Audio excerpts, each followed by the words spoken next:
नमस्कार। प्राइम समाचारमा स्वागत छ। म संगीता कटुवाल। म प्रनिसा लक्ष्मी अधिकारी। सुरु गरौं आजका प्रमुख समाचारबाट। मन्त्रीहरूको काम कारबाहीप्रति प्रधानमन्त्री नै असन्तुष्ट। गठबन्धन भत्किने डरले पदमुक्त गर्न खुट्टा कमाउँदै प्रगति विवरण बुझाउन आनाकानी, मन्त्रीहरूको प्रतिवाद। कांग्रेसले देखायो पुरानै पारा। महासमिति बैठकको मिति तेस्रो पटक सर्यो। महाधिवेशनको 6 महिनाभित्र गर्नुपर्ने नीति अधिवेशन 2 वर्षसम्म पनि अनुरोध। विकास निर्माणमा सरकार र निर्माण व्यवसायीको गैर जिम्मेवारीपन। सम्झौता भएको 21 महिनासम्म ग्वारको फ्लाइओभर अलपत्र। ढुकुटी रेत्याउँदै बजेट र समय थपिँदै।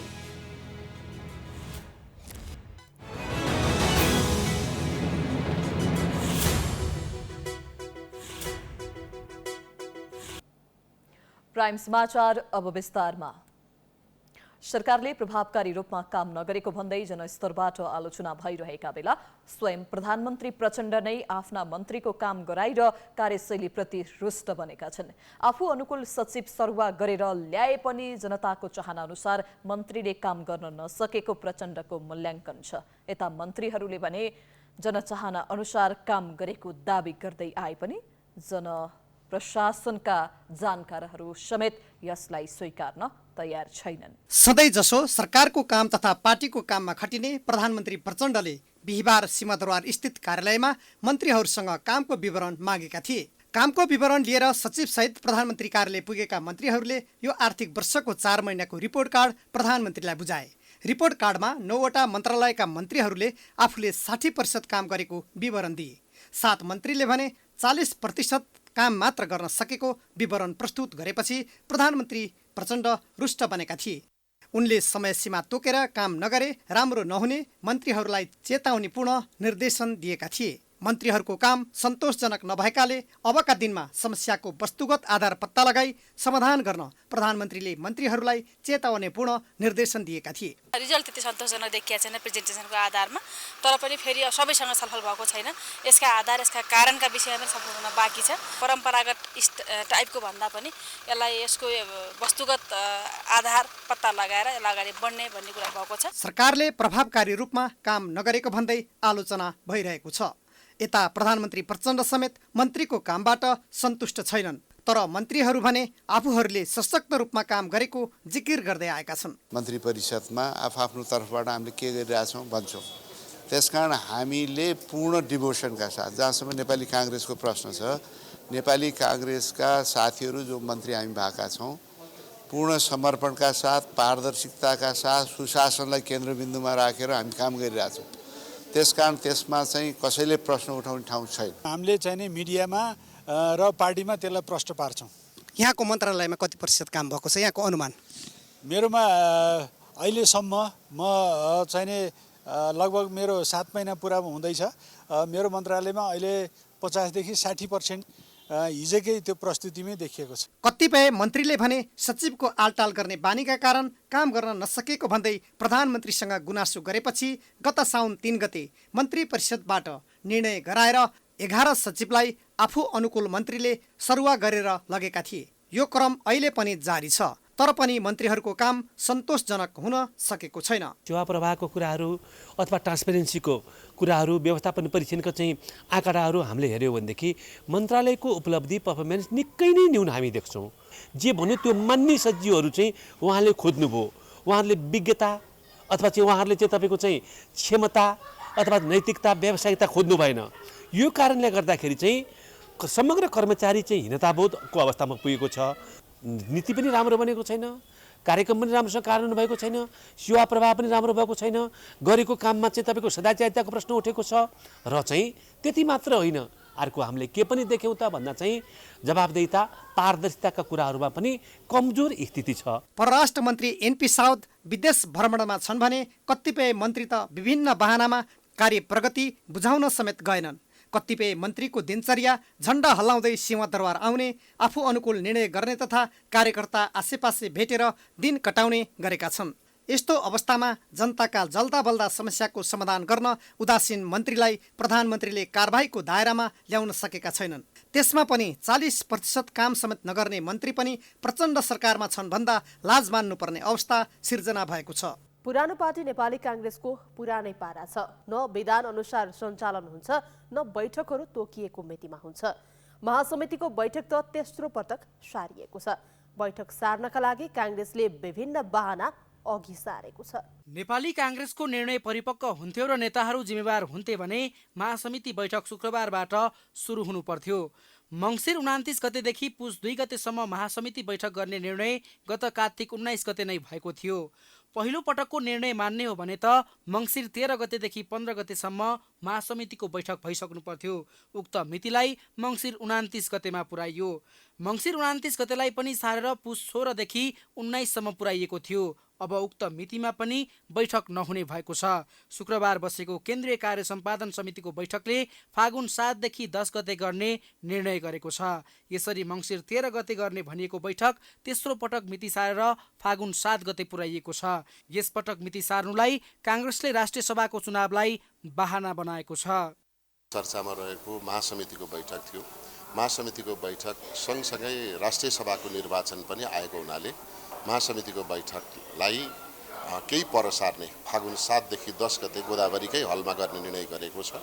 अब चौथो पटक मिति सरेन भने महासमिति बैठक फागुन 7 देखि 10 गतेसम्म ललितपुरमा हुनेछ। काङ्ग्रेसले 2078 मङ्सिरमा 14औं महाधिवेशन गरेको थियो। नीतिबारे छलफल नगरी महाधिवेशनले नेतृत्व मात्रै चयन गरेको थियो। त्यसबेला महाधिवेशनको 6 महिनापछि नीति अधिवेशन गर्ने केन्द्रीय समितिबाटै निर्णय भएको थियो। तर नीति अधिवेशन नगरी महासमिति बैठक गर्न लागि हो। चरम असन्तुष्टि पछिल्लो समय मात्रै होइन, निरन्तर रूपबाट हाम्रा विवाद र असन्तोष अथवा वैचारिक र शैलीगत विमतिहरू छन्। त्यसलाई पनि संयोजन गरेर लिएर जानुपर्छ भन्ने दृष्टिकोण मेरो चाहिँ हो। किनभनेदेखि आखिर पार्टीको इज्जत र प्रतिष्ठा गुम्दाखेरि त हामी सबैको गुम्ने हो। त्यसकारण स्वयं पार्टी नेतृत्वले नै अहिलेको परिस्थितिलाई बुझेर सुधार गरोस्, सबैलाई समेटेर अगाडि बढाओस्। किनभने हामी पात्रको विरोधी होइन, कसैको प्रवृत्तिको विरोधी हो। महासमिति बैठक अघि पुस 12 गतेदेखि काङ्ग्रेसको केन्द्रीय समिति बैठक बस्ने भएको छ। शुक्रबारको बैठकले राष्ट्रिय सभाको निर्वाचनका लागि दल दर्ता गर्ने र उम्मेदवारलाई दिने पत्रमा सभापति शेरबहादुर देउवाले हस्ताक्षर गर्ने निर्णय पनि गरिएको छ। दर्ता लगायतका कामका लागि पार्टीका मुख्य सचिव कृष्ण प्रसाद पौडेललाई अधिकार दिइएको छ।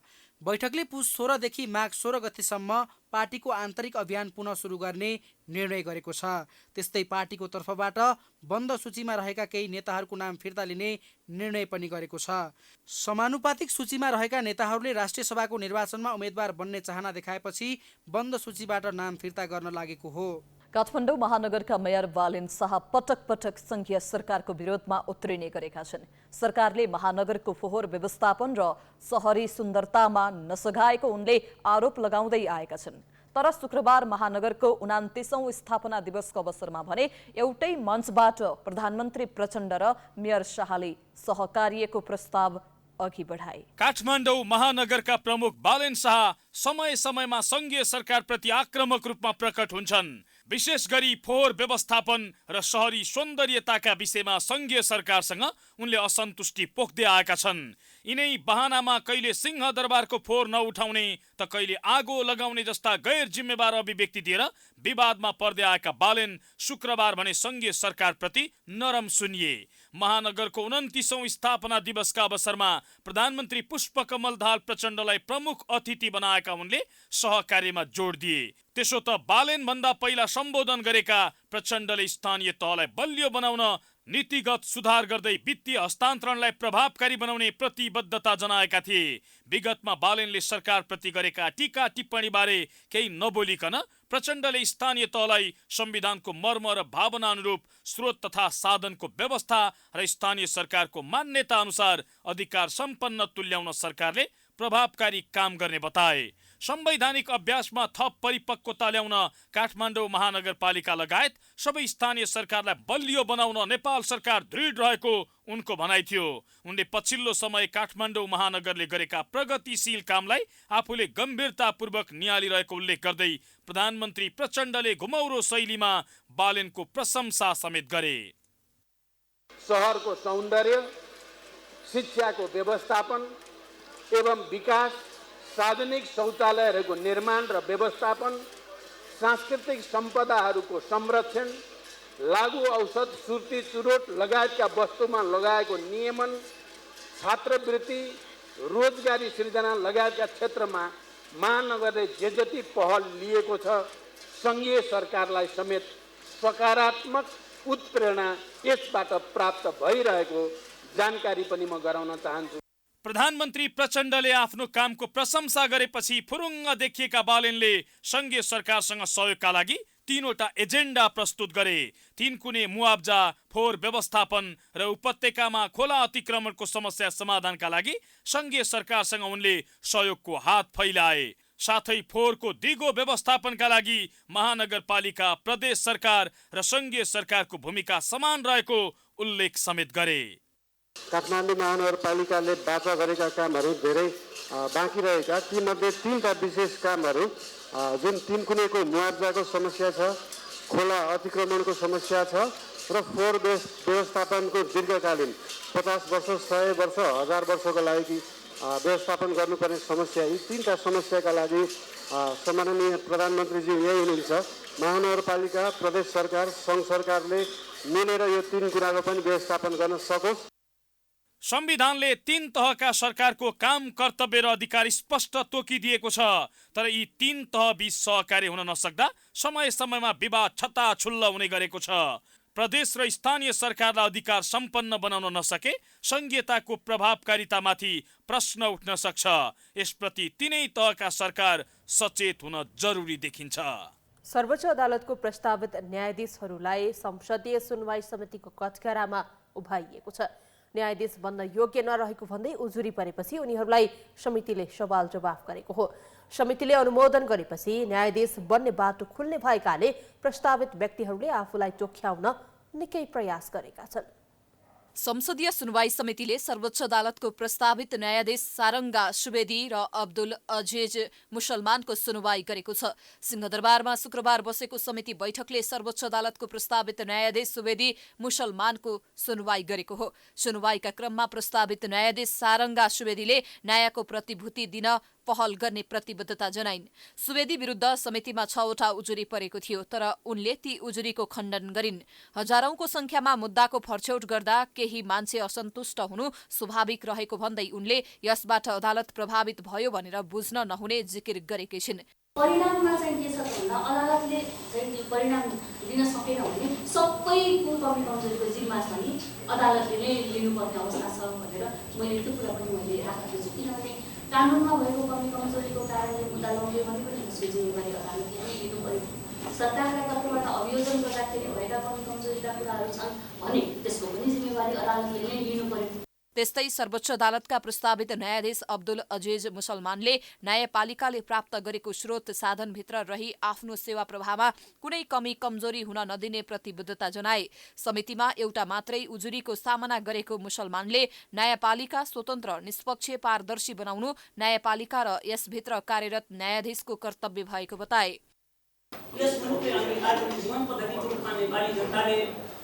विकृति अपनाएको यो शासन व्यवस्थामा विभिन्न तहमा बसी काम गर्ने व्यक्तित्व महानुभावहरूले सोहीको दिनको आचरणको प्रदर्शन र व्यवहार जनतासँग र आफूबाट विधायमा प्रकट गरेको खण्डमा यस शासन प्रणालीप्रतिको जनस्थायिका विश्वास अझै पनि कुरामा दुर्मत हुन सक्दैन।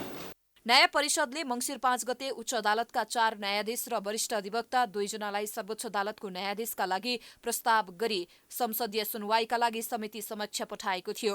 प्रस्तावित न्यायाधीशमा उच्च अदालत जनकपुरका न्यायाधीश सारङ्गा सुवेदी, उच्च अदालत पाटन हेटौँडा इजलासका न्यायाधीश अब्दुल अजिज मुसलमान, उच्च अदालत पाटनका न्यायाधीश द्वय महेश शर्मा र टेक प्रसाद ढुङ्गाना र अधिवक्ता द्वय सुनिल कुमार पोखरेल र बालकृष्ण ढकाल छन्। अन्य प्रस्तावित न्यायाधीशको क्रम सुनवाई हुने हुने र निर्णय सुनाउने समितिले जनाएको छ। नेपाली कांग्रेसका नेता तथा पूर्व गृहमन्त्री बालकृष्ण खाँड 7 महिनापछि आज थुनामुक्त भएका छन्। अख्तियार दुरुपयोग अनुसन्धान आयोगबाट साधारण तारिखमा छाड्ने निर्णय भएपछि खाँड थुनामुक्त भएका हुन्। नक्कली भुटानी शरणार्थी बनाएर अमेरिका पठाउने नाममा ठगेको आरोपमा प्रहरीले खाँडलाई गत वैशाखमा 27 गते पक्राउ गरेको थियो। उच्च अदालत पाटनले खाँडलाई बिहिबार मात्र 30 लाख धरौटीमा छाड्न आदेश गरेको थियो।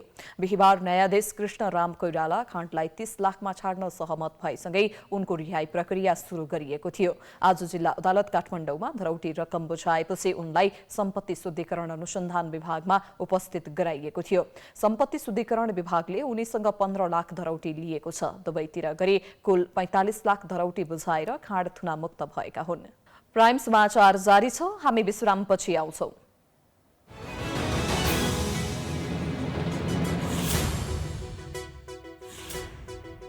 विश्रामपछि स्वागत छ। अब बाँकी समाचार। ग्वारको फ्लाइओभर निर्माणका लागि ठेक्का सम्झौता भएको 21 महिना बितिसक्यो, तर देखिने गरी काममा केही प्रगति भएको छैन। जबकि सम्झौता अनुसार निर्माणको काम सक्न 3 महिना मात्र बाँकी छ, तर सरकारलाई यसको कुनै चिन्ता छैन। बरु निर्माण व्यवसायलाई सहज हुने गरी समय थप्ने तयारी भइरहेको छ। नेपालको विकास निर्माणमा सरकार कति उदासीन छ र निर्माण व्यवसायीको लापरवाही कतिसम्म हुन्छ भन्ने उदाहरण बनेको छ ग्वारको फ्लाइओभर निर्माण कार्य। चर्चा र प्रचार धेरै, तर काम भने शून्य। ग्वारको फ्लाइओभर निर्माणका लागि 2078 फागुनमा कार्यादेश दिएको थियो भने 2080 फागुन 12 गते भित्र निर्माण सकिसक्नुपर्ने थियो। निर्माणका लागि ठेक्का सम्झौता भएको 21 महिना बितिसक्यो। ठेकेदार कम्पनी आशिष समानान्तर रेलिगेर जेभीले अनेक बहाना बनाइरहेको छ। काम गर्दै जाँदा के समस्या आउँछन् र के तयारी गर्नुपर्छ भन्ने कुराको समेत हेक्का नराखेपछि अहिले अलपत्र परेको हो। ग्वारको फ्लाइओभर निर्माणका लागि आवश्यक पर्ने उपकरण नै नेपालमा नभएको निर्माण कम्पनीको जवाफ छ। उपकरणको बहानामा फ्लाइओभरको डिजाइन नै परिवर्तन गर्न खोजिएको छ र निर्माण सम्पन्न गर्नुपर्ने अवधि पनि थप्न लागिएको छ। यो गर्नै पर्ने जस्तो छ अहिलेको सिचुएसन हेर्दाखेरि। तैपनि हामीले धेरै लामो समय नलागिकन अब इपिसी मोडल भएकोले पनि अलि म्याथको लागि अलि गाह्रो नै छ हैन। अब यो सबै सरहरूले माथि विभागबाट सडक डिभिजनबाट सबै नै स्वीकृत पाएपछि न त हो नि हामीले काम गर्ने। नत्र हाम्रो मेन सुरुमै ढिलाइ भएको हुनाले चाहिँ अहिले काम गर्न फागुनमै सिद्धाउँछ भन्न चाहिँ अलिकति कठिनाइ नै छ। फ्लाइओभर निर्माण गर्ने भनेर तामझामसँग प्रचार पनि गरियो र काम सुरु पनि भएकै हो, तर अहिले अलपत्र पर्दा त्यस क्षेत्रमा सवारी आवागमन र पैदल यात्रुलाई हुन सम्मको शास्ति छ। कोटेश्वर साद्दो बाटो कलङ्की सडक खण्ड भई ओहोर दोहोर गर्ने यात्रु दिक्क छन्। नेपालमा सबैभन्दा जाम हुने ठाउँ यही ग्वारको हो र यहाँ एकदम जामको समस्या छ र यो बनाउने पनि धेरै ढिलो भयो। यो भत्काएर 7 महिनासम्म चाहिँ बनाएन। अहिले 1.5 महिनादेखि चाहिँ काम भइरहेको छ। यो छिटो गर्यो भने यो जम्मा 4 महिनाको काम हो। पुरा यो काम गर्ने हो, प्रविधि लाएर मान्छेले गर्ने हो भने 4 महिनाको काम हो। तर कति 2 वर्षको ठेक्का भनेको सुनेको, 7 महिना त यो भत्काएर मात्रै छोडेको हो। अहिले 1.5 महिना भयो काम गरेको चाहिँ राम्ररी, 2 महिना जति भयो काम गरेको। कुनै पनि काम नेपालमा निर्धारित समयमा हुँदैन। निर्धारित समयमा भए पो विकास हुन्छ।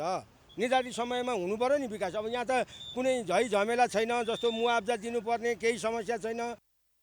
4 लेन सडकको बीच खण्डमा 35 मिटर लामो पुल, आवत जावतको संरचना सहित दूरी 540 मिटर रहने फ्लाइओभरको ठेक्का रकम 17 करोड 6,88,000 रुपैयाँ हो। सम्झौता अनुसार यही फागुन 12 गते सम्पन्न हुनुपर्ने हो, तर अहिलेसम्म जम्मा 30% को हाराहारीमा मात्रै काम भएको छ। यो अवस्था हेर्दा निर्माण सम्पन्न नहुने देखिएको छ। यद्यपि सरकारी निकायहरू भने समयमै काम सक्ने दाबी गर्दै आएका छन्। यसको म्याद चाहिँ यही फागुनको 12 गतेसम्म छ, जुन सुरुको सम्झौता अनुसार। अब तपाईँले जुन अघि सोध्नुभयो म्याद थपको कुरा, अब म्याद थप गर्नलाई अब निर्माण व्यवसायीले पुष्टि त पेश गर्नुपर्छ के कारणले म्याद थप चाहिने हो हैन।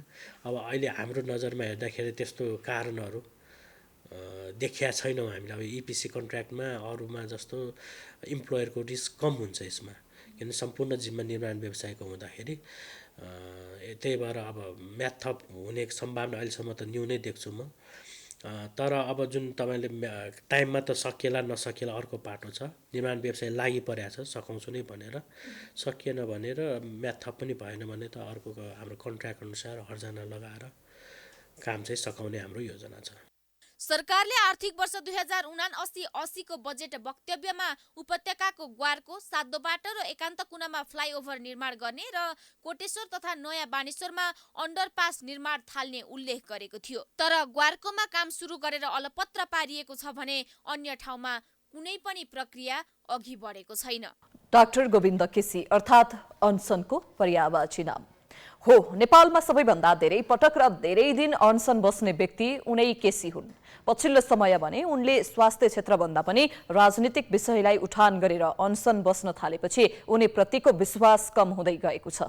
अहिले फेरि स्वास्थ्य मन्त्री मोहन बस्नेतसँग रुष्ट बनेका उनी आजदेखि अनसन सुरु गरेका छन्। पहिलो पटक 2069 साल असार 21 गते डाक्टर गोविन्द केसी अनसन बसेका थिए। त्रिभुवन विश्वविद्यालयको चिकित्सा शास्त्र अध्ययन संस्थान IOM मा वरिष्ठताको आधारमा डिन नियुक्त गर्नुपर्ने प्रमुख माग राखेर उनी पहिलो पटक अनसन बस्दा डाक्टर बाबुराम भट्टराई प्रधानमन्त्री थिए। त्यसपछि पटक पटक गरेर डाक्टर केसी 20 पटक भन्दा धेरै अनसन बसिसकेका छन्। सरकारसँग सहमति पनि कैयौं पटक भइसकेको छ। तर उनको अनसन र सहमतिले देशमा के परिवर्तन भयो, अहिले यो प्रश्न र समीक्षा गर्ने बेला आएको छ। किनकि लामो समयपछि उनी फेरि अनसन बसेका छन्। यसअघि अनिश्चितकालीन अनसन बस्ने गरेको केसीले यसपटक भने 3 दिनका लागि अनसन बस्ने घोषणा गरेका छन्। स्वास्थ्य क्षेत्र सुधारका लागि पटक पटक अनसन बसेका केसीले पछिल्ला अनसनलाई राजनीतिक मुद्दामा पनि केन्द्रित गरेका छन्। शुक्रबार पत्रकार सम्मेलन गरेका केसीले सशस्त्र द्वन्द्वकालमा भएका जघन्य तथा मानवता विरोधी अपराधका दोषीहरूलाई दण्डित गर्दै मृतक, घाइते र बेपत्ताका परिवारलाई न्याय हुने गरी संक्रमणकालीन न्याय प्रक्रिया शीघ्र टुङ्गोमा पुर्याउन माग गरे। सुरुवाती चरणका अनसनमा स्वास्थ्य क्षेत्र सुधारको माग राख्दा उनलाई ठूलो साथ मिलेको थियो। तर अहिले त्यस बेलाको जस्तो विश्वास उनीप्रति देखिँदैन। यसको कारण हो राजनीतिक मुद्दा र नेता तथा मन्त्रीहरूसँगको जुहारी। दण्डहीनता अन्त गर्नका लागि संविधानले स्थापना गरेका संस्थाहरू आफै दलीय भागभण्डार र लुछाचुडीको शिकार बनेर निस्तेज भइरहेका छन्। अख्तियार दुरुपयोग अनुसन्धान आयोग र राष्ट्रिय मानव अधिकार आयोग जस्ता संस्थाहरू पार्टी कार्यकर्ताहरूका भर्ती केन्द्र बनेर ती संस्थालाई पूर्णतः कर्तव्यच्युत बनाएका छन्। यसपटक अनसन बस्नुको पछाडि के कारण होला भनेर खोतल्ने हो भने स्वास्थ्य तथा जनसङ्ख्या मन्त्री मोहन बस्नेतसँगको टकराव देखिन्छ। मङ्सिर 9 गते आयोजित एक कार्यक्रममा मन्त्री बस्नेतले डाक्टर केसीको आलोचना गरेका थिए। त्यस दिन बस्नेतले केसीलाई गलत गिरोहले सञ्चालन गरिरहेको आरोप लगाएका थिए। सेन्टर अफ एक्सलेन्सको रूपमा विकसित गर्ने भन्नु यही हो देशमा सबभन्दा भागको दिलो। अरू पनि हामीले अलिअलि सुरु गर्दैछौँ। यहाँ त ट्रमा सेन्टर पनि कस्तो जस्तो लाग्छ सुन्नुहोस्। हरेक जिल्लामा नेताहरू आउँछ, मेरो जिल्लामा ट्रमा सेन्टर बनाउनु पर्यो भन्छ। कहाँ बनाउने भनेको छुट्टै बनाउने नै। अनि ट्रमाको मात्र यो अर्थोपेडिकको डाक्टरले मात्रै गर्ने मात्रै सर्भिस दिने मात्रै त्यो काहीँ सेन्टर बनाएर हुन्छ। मन्त्री बस्नेतले आफ्नो आलोचना गरेपछि डाक्टर केसीले भोलिपल्टै विज्ञप्ति जारी गर्दै राजीनामा मागेका थिए। केसीले मन्त्रीलाई माफियाको नाइके भन्दै राजीनामा मागे। यो घटना पहिलो पटक भएको होइन। यसअघि पनि उनले मन्त्री, प्रधानमन्त्री, संवैधानिक आयोगका पदाधिकारी र प्रधान न्यायाधीशसम्मको राजीनामा माग्दै अनसन बसेका छन्। सुरुवाती चरणका अनसन र त्यस बेलाको मागप्रति सबैले समर्थन जनाएर सडक समेत तताएका थिए, जसका कारण पटक पटक सरकार झुक्न बाध्य भएको थियो। अब यस पटकको अनसन र उनको मागप्रति को कति संवेदनशील बन्छ त्यो भने हेर्न बाँकी छ। वीर अस्पतालले क्यान्सरका बिरामीका लागि भनेर 40 करोड खर्च गरेर टोमोथेरापी मेसिन किन्यो। तर उक्त मेसिन प्रयोगमा ल्याउनका लागि दक्ष चिकित्सक नहुँदा करोडौं खर्चिएर ल्याएको मेसिन थन्किएको छ। करिब 3 महिनासम्म थन्किएको उक्त मेसिन अब नेपालमै भएको जनशक्तिलाई तालिम दिएर सञ्चालनमा ल्याउने तयारी भइरहेको छ। करिब 3 महिना यता वीर अस्पतालको पुरानो बिल्डिङमा 40 करोड खर्च गरेर ल्याएको टोमोथेरापी मेसिन अलपत्र अवस्थामा छ। दक्ष जनशक्तिको अभावमा यो मेसिन सञ्चालनमा आउन नसकेको हो। भदौमा तत्काल गर्ने भनेर हतारमा खरिद गरिएको विकिरण मार्फत बिरामीको उपचार गर्ने मेसिन अहिले यस्तो अवस्थामा छ।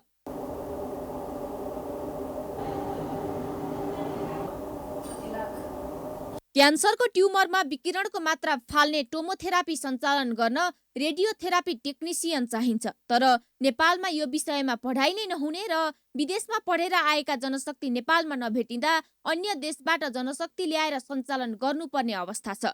यो बाहेक अस्पतालले यही भएका रेडियोग्राफरलाई तालिम दिएर मेसिन चलाउने तयारी गरेको छ। यही तालिम दिएर उत्पादन गरेको जनशक्तिलाई उक्त मेसिन पूर्ण रूपमा ह्यान्डओभर नभएसम्म बाहिरबाट जनशक्ति ल्याएर उक्त मेसिन चलाउने तयारी अस्पतालले गरेको छ। सञ्चालन गर्ने बेलामा बाहिरबाट नै विज्ञ आएर ट्रेनिङ पनि दिन्छ। जस्तै अहिले हामीले परीक्षण सञ्चालन मैले किन भनिरहेको छु भने हाम्रा जनशक्ति त्यसमा ट्रेनिङ लिएर आइसकेका छन्, तर बाहिर विदेशबाट त्यही मेसिन चलाएर बसेका मान्छेहरू नै 2-3 जना आउँछन् र उनीहरूले 1-2 हप्ता यहाँका मान्छेहरूलाई सँगै राखेर सञ्चालन गर्छन् र बिरामीको उपचार गर्छन्। त्यो भएपछि त्यो बाहिर चलाइरहेको विज्ञ आएर चलाएर हामीले तालिम दिएका हाम्रा चिकित्सक हाम्रा टेक्निसियनहरूसँगै बसेर गरेपछि त्यो चाहिँ नलेज ह्यान्डओभर हुन्छ र हामी हाम्रो जनशक्तिबाट पूर्ण रूपले सञ्चालनमा जान्छौँ। यो मेसिन सञ्चालनमा ल्याउँदा क्यान्सरका सयौं बिरामीलाई राहत मिल्छ। 40 करोड खर्चिएर ल्याइएको टोमोथेरापी मेसिन पौष 2 गतेबाट परीक्षणकालीन सञ्चालन गर्ने तयारीमा वीर अस्पताल छ। क्यान्सरका बिरामीका लागि आवश्यक पर्ने यो अत्याधुनिक मेसिन बिरामीको शरीरका भित्री कोष तथा नलीहरूमा हुने सूक्ष्म क्यान्सरको उपचारमा समेत प्रभावकारी मानिन्छ। अत्याधुनिक यो सेवा लिन नेपालका कैयौं बिरामी भारत पुग्ने गरेका छन्। यदि नेपालकै सरकारी अस्पतालमा बिरामीले यो सेवा पाउने हो भने बिरामीलाई राहत मिल्ने देखिन्छ। यो मेसिन हाम्रो छिमेकी देशमा गयो भने एक कोर्सको 5 लाख आइसी भनेको आजको दिनमा 8 लाख रुपियाँ चाहिँ यो मेसिनमा उपचार गरेको लिन्छ नेपालले। अब नेपालमै भइरहेका विभिन्न अस्पतालहरूमा भइरहेका पनि 3 लाखसम्म लिने चाहिँ देखिएको छ।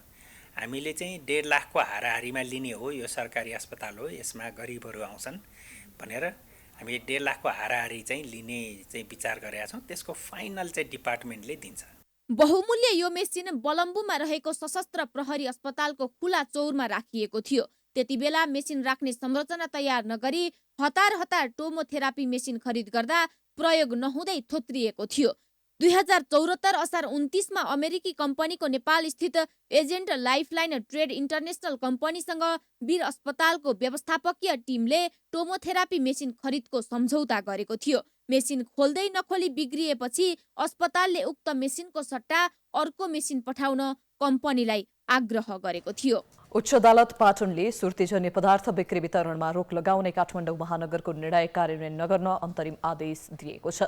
श्रीराम टोबागो उद्योगले हालेको मुद्दामा उच्च अदालत पाटनका न्यायाधीश जनक पाण्डे र वज्रेश प्याकुरेलको इजलासले मुद्दाको अन्तिम टुङ्गो नलागेसम्म सुर्तीजन्य पदार्थ बिक्री वितरणमा रोक लगाउने मङ्सिर 12 गतेको निर्णय कार्यान्वयन नगर्न अन्तरिम आदेश दिएको हो। महानगरले सुर्ती, खैनी, गुटखा, पान, पराग जस्ता मुखमा राखेर रस लिने सुर्तीजन्य पदार्थको बिक्री वितरणमा रोक लगाएको छ। साथै चुरोट खुद्रा बेन्च रोक लगाएको छ भने सार्वजनिक स्थानको 100 मिटर वरपर धूम्रपान गरेर 100 रुपैयाँ जरिवाना गर्ने निर्णय समेत गरेको थियो। महानगरको निर्णयलाई अदालतले अंकुश लगाएपछि नगर प्रमुख बालेन शाहले गरेको निर्णय कार्यान्वयन नहुने भएको छ। उद्योगहरूले रेतपूर्वक उद्योग सञ्चालन गरी कर तथा राजस्व तिर्दै आएको अवस्थामा जनस्वास्थ्य ऐनलाई आधार मानेर पूर्ण प्रतिबन्ध लगाउने महानगरको निर्णयले उद्योग व्यवस्थामा प्रतिकूल असर गरी अपूरणीय क्षति पुग्न सक्ने इजलासको ठहर छ। रुकुम पश्चिमको चौर जहारीमा हत्या गरिएका नवराज विकका परिवारले न्याय पाएको भन्दै धन्यवाद दिएका छन्। छोरा मरे न्याय मरेन भन्दै उनीहरूले काठमाडौँमा धन्यवाद सभासहित र्यालीको आयोजना गरेका थिए। ब्रेकुटी मण्डपदेखि सुरु भएको र्याली बाजा गाजा सहित शान्ति बाटिका पुगेर समापन भएको थियो। 2077 जेठ 10 मा जाजरकोटको भेरी नगरपालिका 4 राणा गाउँका 21 वर्षीय नवराज बेका आफ्ना साथीहरू लिएर मल्ल थर्की प्रेमिकालाई भगाएर बिहे गर्न सोती गाउँ पुगेका बेला स्थानीयले योजनाबद्ध आक्रमण गर्दा नवराज सहित 6 जनाको ज्यान गएको थियो भने अरू 12 जना घाइते भएका थिए। जिल्ला अदालत रुकुम पश्चिमले 19 मङ्सिरमा नवराज विकास सहित 6 जनाको हत्यामा संलग्न भएको अभियोगमा 23 जनालाई जन्मकैदको सजाय सुनाएको थियो। धन्यवाद सभामा नवराज विकका बुबा मोहन विकले आफूले न्याय पाएको भन्दै खुसी व्यक्त गरे। जाजरकोट भूकम्प प्रभावितका लागि प्रधानमन्त्री दैवी प्रकोप सहायता कोषमा 21 करोड 31 लाख बढी रुपैयाँ जम्मा भएको छ। भूकम्पका कारण जाजरकोट, रुकुम पश्चिम लगायत 13 जिल्लामा 62,000 भन्दा बढी घरमा क्षति भएको थियो। भूकम्पबाट ठूलो धनजनको क्षति भएपछि सरकारले प्रभावितको सहयोगका लागि कोषमा रकम जम्मा गर्न सर्वसाधारणलाई अनुरोध गरेको थियो। तर जम्मा भएको रकम समयमा प्रभावित क्षेत्रमा पुग्न नसक्दा पीडित परिवारको हात अहिलेसम्म रित्तो छ। प्रधानमन्त्री तथा मन्त्री परिषदको कार्यालयका अनुसार गएको कार्तिक 18 देखि मङ्सिर 28 गतेसम्म विभिन्न सङ्घ संस्था र व्यक्तिले कोषमा 21 करोड 31 लाख बढी रुपैयाँ जम्मा गरेका छन्। कोषमा हालसम्म 106 भन्दा बढी सङ्घ संस्था र व्यक्तिले रकम जम्मा गरिसकेका छन्। कार्तिक 17 गते जाजरकोटको रामीडाँडा केन्द्रबिन्दु भएर 6.4 म्याग्निच्युडको भूकम्प गएको थियो। भूकम्पका कारण जाजरकोट, रुकुम पश्चिम लगायत 13 जिल्लामा 62,000 भन्दा बढी घरमा क्षति भएको थियो। भूकम्पबाट क्षति भएपछि सरकारले प्रभावित परिवारको सहयोगका लागि कोषमा रकम जम्मा गर्न सर्वसाधारणलाई अनुरोध गरेको थियो। हालसम्म ठूलो मात्रामा रकम जम्मा भइसकेको छ, तर रकम प्रभावित क्षेत्रमा कहिले पुग्ने हो त्यसको टुङ्गो भने छैन। एकातिर दैवी प्रकोप सहायता कोषमा रकम जम्मा भएको छ भने अर्कोतिर प्रभावित परिवारले अहिलेसम्म अस्थायी आवास समेत निर्माण गर्न सकेका छैनन्। सहायता कोषमा दाताहरूले पनि समयमा पीडित परिवारको हातमा रकम पुगोस् भन्ने सोचका साथ रकम सहयोग गरेका थिए, तर सरकारको ढिलासुस्ती र अल्झँदो प्रक्रियाका कारण रकम कहिले पुग्ने हो टुङ्गो छैन। भूकम्प गएको समयमा उद्धार तथा उपचारमा निकै सक्रियता देखाएको सरकारले आवास निर्माण लगायत राहत रकम वितरणमा भने सुस्त देखिएको छ। भूकम्प गएको 1.5 महिना हुँदा समेत अस्थायी आवास निर्माण नहुँदा चिसोमा भूकम्प पीडितको बिचल्ली भएको छ। भूकम्पका कारण घरबार विहीन भएका जाजरकोट र रुकुम पश्चिमका पीडित परिवार चिसोका कारण थप पीडा भोग्दै आएका छन्। पाल टाँगेर बसिरहेका पीडितहरूको चिसो बढ्दै जाँदा जनजीवन कष्टकर बनेको छ। सरकारले समयमा अस्थायी टहरा निर्माण नगर्दा वृद्ध, बालबालिका, दीर्घरोगी तथा सुत्केरी बढी समस्यामा परेका छन्। उपचार अभाव तथा चिसोका कारण अन्य बिरामीको अवस्था पनि गम्भीर बन्दै गएको छ। अहिले दुवै जिल्लामा अस्थायी आवास निर्माणको काम भइरहेको भए पनि चिसोबाट जोगिन पर्याप्त हुन सकेको छैन। राजनीतिक दल, सङ्घ संस्था र व्यक्तिगत रूपमा अस्थायी टहरा बनाउने काम भइरहे पनि सरकारी स्तरबाटै ठोस रूपमा काम हुन भने सकेको छैन। प्राइम समाचार जारी छ, हामी विश्रामपछि आउँछौं।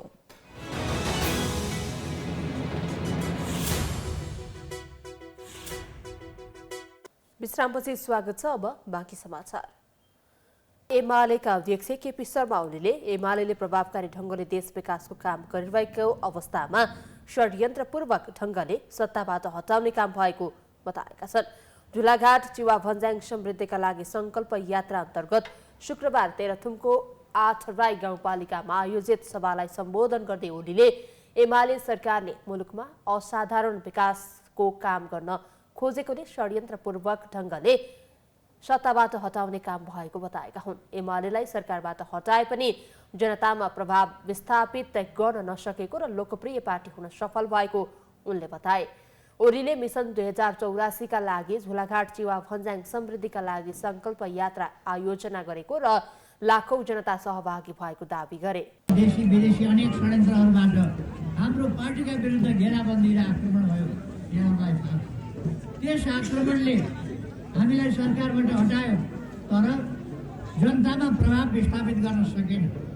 त्यसै कारण आज पनि गठबन्धन सरकार एकातिर छ, तर नेकपा एमाले अहिले पनि देशको सबैभन्दा बढी लोकप्रिय पार्टी। ओलीले मुलुकलाई अप्ठ्यारोबाट अघि बढाउनका लागि सहित नीतिको आवश्यकता रहेको र त्यो एमालेमा मात्रै भएको जिकिर गरे। बैतडीको झुलाघाटबाट मङ्सिर 14 देखि सुरु भएको यात्रा पुस 1 गते 5 थरको चिवा भन्ज्याङ पुग्ने कार्यक्रम रहेको छ। नेपाल जेसिएसको 50औं राष्ट्रिय महाधिवेशन आजदेखि रूपन्देहीको बोटवलमा सुरु भएको छ। महाधिवेशनको प्रतिनिधि सभाका सभामुख देवराज घिमिरेले उद्घाटन गरेका छन्। कार्यक्रममा प्राइम एचडी टेलिभिजनका अध्यक्ष समेत रहेका वरिष्ठ पत्रकार ऋषि धमलालाई सम्मान गरिएको छ। पत्रकारिता क्षेत्रमा निरन्तर सक्रिय भएर लगनशीलताको उदाहरण पेश गरेको भन्दै धमलालाई सम्मान गरिएको हो। सम्मान ग्रहणपछि सम्बोधन गर्दै धमलाले देशको नेतृत्व युवा पिँढीले लिनुपर्ने बताए। युवा शक्तिले मात्र देशको विकास सम्भव भएको उनको भनाइ छ। अहिले मुलुकलाई भ्रष्टाचार मुक्त बनाउनु सबैको दायित्व भएको धमलाले बताए। जबसम्म सजाय गर्न सक्दैनौँ, जबसम्म हाम्रो देशमा सुशासन हुँदैन, देशमा विकास असम्भव छ। त्यसैले म तपाईँहरूलाई साक्षी राखेर भन्छु, आज यो बुटोल ऐतिहासिक मोड हो। यहाँबाट एउटा सङ्कल्प तपाईँले पास गर्नुपर्छ। अबको नेतृत्व भनेको 50 लागेका भइमान 50 नपुगेका युवाहरूको हातमा हुनुपर्छ। देश बनाऊ, हिम्मत गरौँ, साहस गरौँ। ट्वेल्भ जस्टिसको आयोजनामा आजदेखि सुरु भएको महाधिवेशन पुस 2 गतेसम्म चल्नेछ। महाधिवेशनले नयाँ नेतृत्व चयन गर्ने भएकाले देशभरका शाखाहरूबाट प्रतिनिधिहरू पटुवल पुगेका छन्। महाधिवेशनमा जस्टिसका 178 शाखाबाट 1246 प्रतिनिधि सहभागी भएका छन्। निजी विद्यालयहरूको छाता संगठन प्याप्सनले नेपालको शिक्षालाई अन्तर्राष्ट्रियकरण गर्ने भन्दै शैक्षिक सम्मेलन सुरु गरेको छ। वर्षेनी लाखौं विद्यार्थी उच्च शिक्षाका लागि पलायन भइरहँदा विदेशी विद्यार्थीलाई सम्मेलन मार्फत नेपालमा ल्याउने लक्ष्य प्याप्सनले लिएको छ। उसले कक्षा कोठाको सिकाइ सफल बनाउने विषयमा पनि सम्मेलन केन्द्रित गरेको छ। अहिलेको शिक्षा प्रणाली विश्वव्यापी प्रतिस्पर्धाको अवस्थामा छ। यस्तो कठोर प्रतिस्पर्धाका बेला नेपालका विद्यार्थीहरू भने उच्च शिक्षा अध्ययन गर्नका लागि विदेश पलायन भइरहेका छन्। विश्वका विकसित देशहरूले शिक्षालाई शिक्षा पर्यटन गन्तव्यका रूपमा विकसित गरिरहँदा हाम्रो शिक्षा प्रणाली भने कक्षा कोठालाई कसरी सुधार गर्ने भन्ने विषयमा नै केन्द्रित छ। नेपाल सरकार तथा निजी क्षेत्रहरू गुणस्तरीय शिक्षाका लागि कस्ता नीति अवलम्बन गर्ने भन्ने विषयमा नै छलफल गर्न व्यस्त छन्। निजी विद्यालयहरू पनि अहिले यही विषयमा छलफलमा जुटेका छन्। शुक्रबारबाट सुरु भएको प्याप्सनको सम्मेलन कक्षा कोठाको सिकाइ कसरी सफल बनाउने भन्ने विषयमा केन्द्रित गरिएको छ। उच्च शिक्षामा अहिले फ्लाइ भयो। अब यहाँका उच्च शिक्षालयहरू राम्रो बनाउनु पर्यो। हामीले देशका राम्रा युनिभर्सिटीहरूलाई राम्रो बनाउनु पर्यो, क्लासरुम राम्रो बनाउनु पर्यो, त्यहाँको फ्याकल्टी राम्रो बनाउनु पर्यो हैन। हायर एजुकेसनलाई हामीले बेस्ट गर्ने पोलिसी अब बनाउनुपर्छ। हामी हायर स्टडिजमा पनि हामी फोकस हुनुपर्छ भन्ने हाम्रो अहिलेको चाहिँ हाम्रो मेन सोच चाहिँ त्यही हो।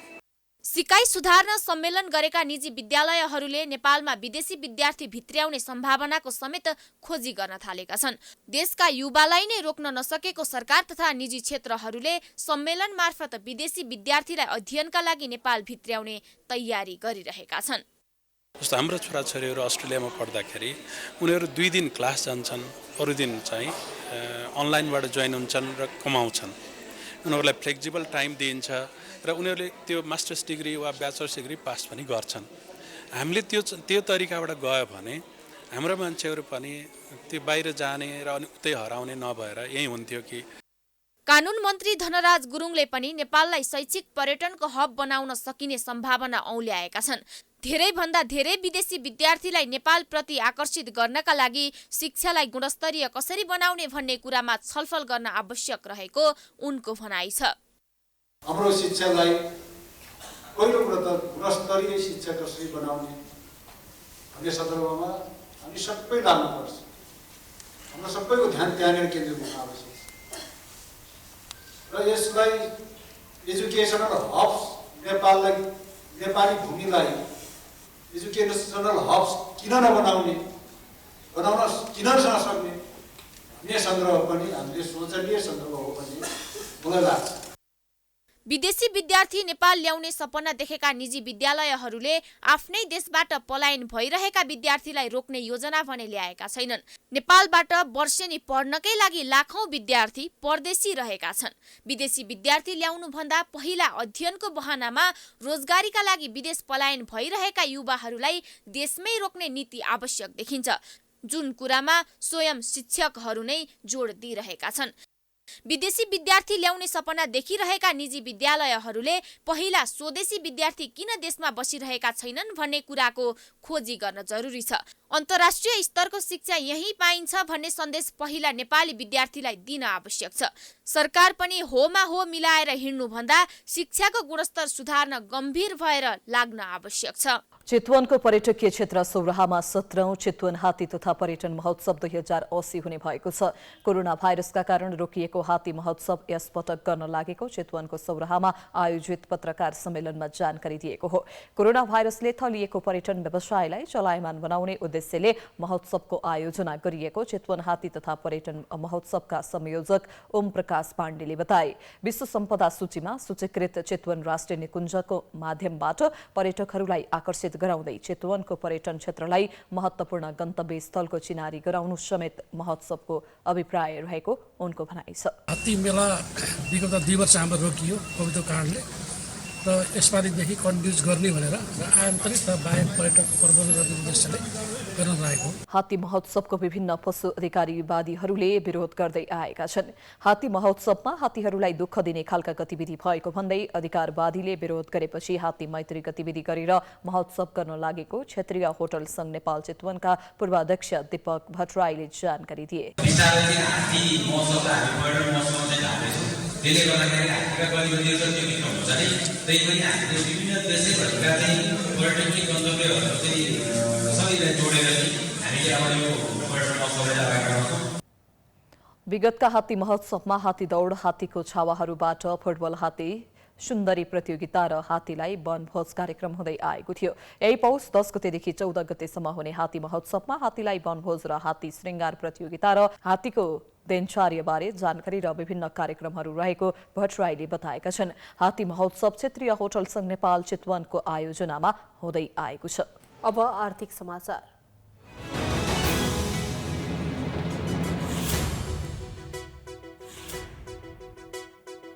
सर्लाहीका उखु उत्पादक किसानले सरकारले निर्धारण गरेको उखुको मूल्यप्रति असहमति जनाएका छन्।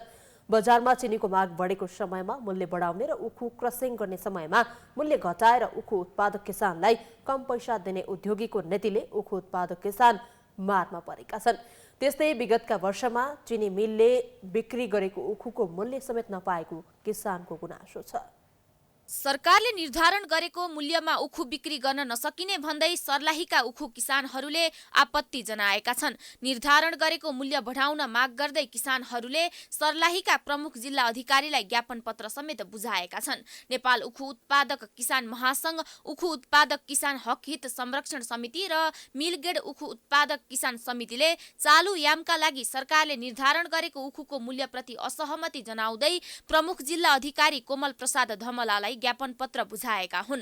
सरकारले गएको वर्षभन्दा उखुको मूल्य प्रति क्विन्टल 25 रुपैयाँले बढाएको छ।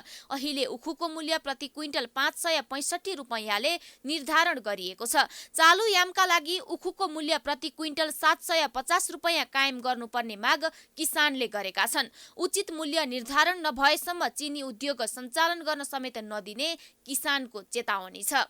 पर सालों को दिल जाइए हम के पैसा न मिल रहा है, कर्जा कार के अपन खेती करे छियै, कोनो पाय न मिल रहा है। कौन चीनी मिल में देले छी? बगदा चीनी मिल में पूरे साल के पैसा अभी तक न मिला। साल के पैसा बाकी 60% किसान के पेमेंट बाकी, 40% के पेमेंट कर दिले है और 60% के न कैले। मिल मालिक अत्यधिक अहम है, उ नेता मतलब मिल मालिक के नाम है लेकिन उ नेता है। उ राजनीतिकरण में क के किसान के की करे जी पर 63 साल बंदो कर तो राजनीतिकरण कर दिले कि किसान में मारापीटी करवावे के धुन बगदा चीनी मिल में त्यस्तै जिल्लामा रहेका चिनी मिलले उखु किसानहरूको गत वर्षको भुक्तानी समेत नदिएको किसानको गुनासो छ। एकातिर कम मूल्यमा उखु बिक्री गर्नुपर्ने र अर्कोतिर चिनी मिलले समयमा भुक्तानी समेत नगरेका कारण मारमा पर्ने गरेको किसानको गुनासो छ।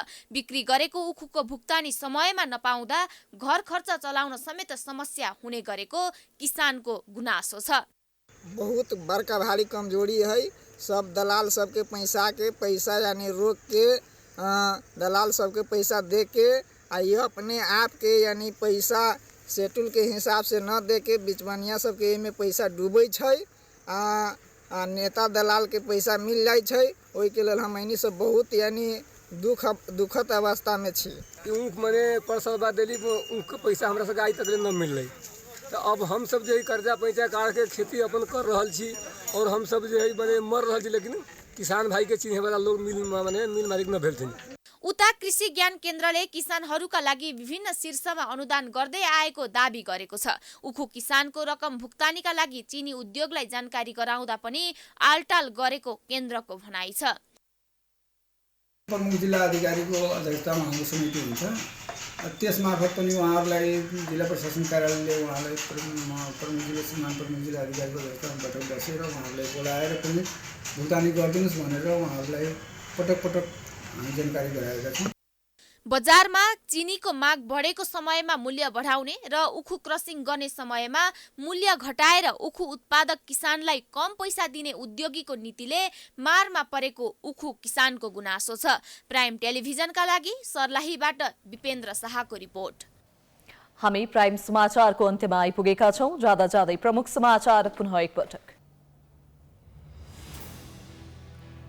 मन्त्रीहरूको काम कारबाहीप्रति प्रधानमन्त्री नै असन्तुष्ट। गठबन्धन भत्किने डरले पदमुक्त गर्न खुट्टा कमाउँदै प्रगति विवरण बुझाउन आनाकानी, मन्त्रीहरूको प्रतिवाद। कांग्रेसले देखायो पुरानै पारा, महासमिति बैठकको मिति तेस्रो पटक सरियो। महाधिवेशनको 6 महिनाभित्र गर्नुपर्ने नीति अधिवेशन 2 वर्षसम्म पनि अनियोजित। विकास निर्माणमा सरकार र निर्माण व्यवसायीको गैर जिम्मेवारीपन, सम्झौता भएको 21 महिनासम्म ग्वारको फ्लाइओभर अलपत्र, ढुकुटी रित्याउँदै बजेट र समय थपिँदै। प्राइम समाचार अहिलेलाई सकियो। यसपछिको प्रस्तुति जनता जान्न चाहन्छन् ऋषि धमलाको साथमा। हेर्दै गर्नुहोला प्राइम एसडी। नमस्कार।